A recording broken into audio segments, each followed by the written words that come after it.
हरियाणा से जुड़ी हर खबर जानने और परखने के लिए डाउनलोड करें जनमत हरियाणा ऐप। सच के अलावा कुछ भी नहीं। बड़ौदा हल्के के उपचुनाव को लेकर इनेलो की महत्वपूर्ण बैठक हुई है गोहाना में। इनेलो के प्रदेश अध्यक्ष नफे सिंह राठी जी मेरे साथ है। राठी साहब, बैठक में आज क्या कुछ चर्चा हुई बड़ौदा के उपचुनाव को लेकर? चौधरी अभय सिंह चौटाला जी के प्रोग्राम हैं, 16 तारीख से शुरू होंगे। उस वजह से मैं पार्टी के साथियों की ड्यूटी लगी है, तो 10 टीम में आज से ही फील्ड में उतरेंगे और जहां पार्टी के लिए वोट की अपील करेंगे वहाँ चौधरी अभय सिंह चौटाला के प्रोग्राम भी सफल बनाने के लिए लोगों से मिलेंगे। बीजेपी अपनी सीटें इस उपचुनाव में 40-41 करना चाहती है, कांग्रेस 31 अपनी बरकरार रखना चाहती है। इनेलो का यहाँ क्या मकसद और कितने इम्पोर्टेंट है ये इलेक्शन जो है इनेलो के लिए? देखिए, अब सबको पता चल गया कि कांग्रेस और बीजेपी किस तरह से मिली हुई है। अपोजिशन के नेता चौधरी भूपेंद्र सिंह हुड्डा जी ना विधानसभा में बोलते हैं बीजेपी के खिलाफ, सरकार के खिलाफ, ना बाहर बोलते हैं। तो वो तो शायद मानेसर वाले उस मामले को लेकर के चुप बैठे हैं। अगर सरकार की कारगुजारियों के खिलाफ कोई आवाज़ उठाते हैं तो वो अभय सिंह चौटाला जी उठाते हैं, हमारे नेता, न केवल विधानसभा में बल्कि विधानसभा से बाहर भी। इस 8-9 महीने के बीजेपी के जजपा के शासन के दौरान जो घोटाले हुए जिस किस्म के, वो सारे के सारे घोटाले अगर उजागर किए हैं तो भाई अभय सिंह चौटाला जी ने किए। किसानों की, मजदूरों की, कर्मचारी, व्यापारियों की जो लड़ाई लड़ रहे हैं वो भाई अभय सिंह जी लड़ रहे हैं। आप नज़र फैला करके देखो कि इस भयंकर महामारी में भी लोगों के बीच में लोगों के लिए संघर्ष कौन नेता कर रहे हैं? सिवाय चौधरी अभय सिंह के इंडियन नेशनल पीपल पार्टी के और कोई नेता है नहीं मैदान में जो लोगों की आवाज़ उठाते हो।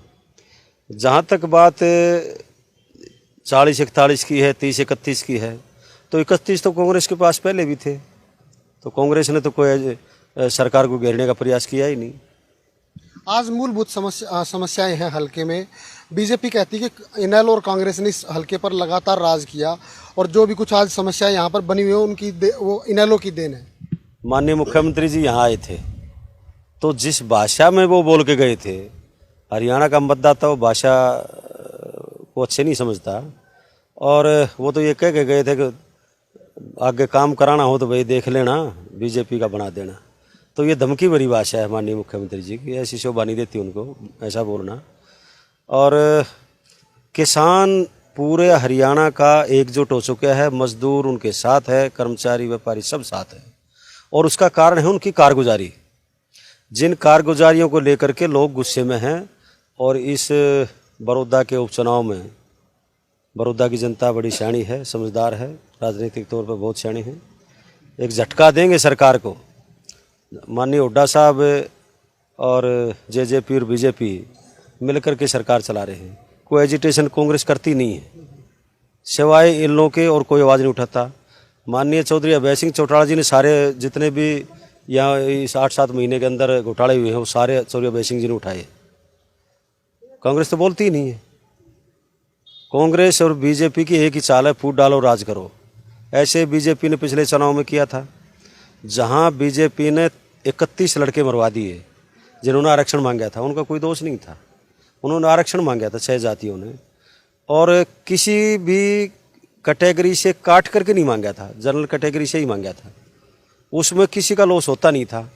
बीजेपी ने जो षड्यंत्र रचा और एक किसान जाति कभी से एकजुट रही चौधरी देवलाल के टाइम से, उसमें ही बखेड़ा खड़ा करके और फूट डालोगे राजगरोह की नीति अपनाई, जिससे पूरे हरियाणा का माहौल खराब हुआ।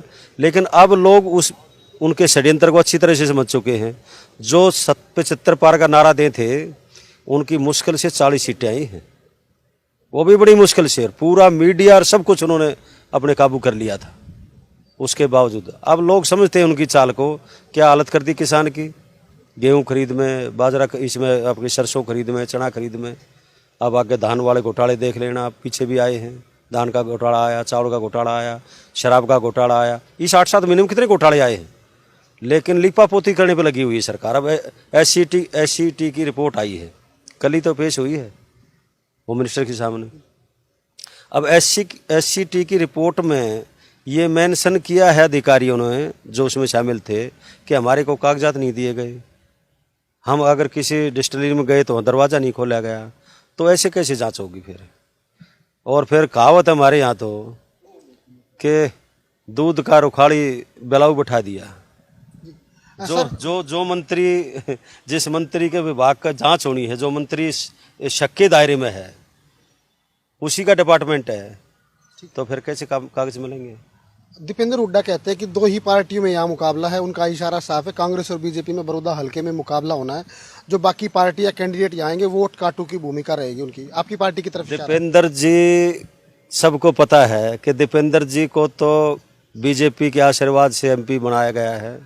राज्यसभा का जो मेंबर बने हैं वो बीजेपी के आशीर्वाद से बने। अगर बीजेपी एक कैंडिडेट और उठा देती तो दीपेंद्र जी बनने नहीं थे।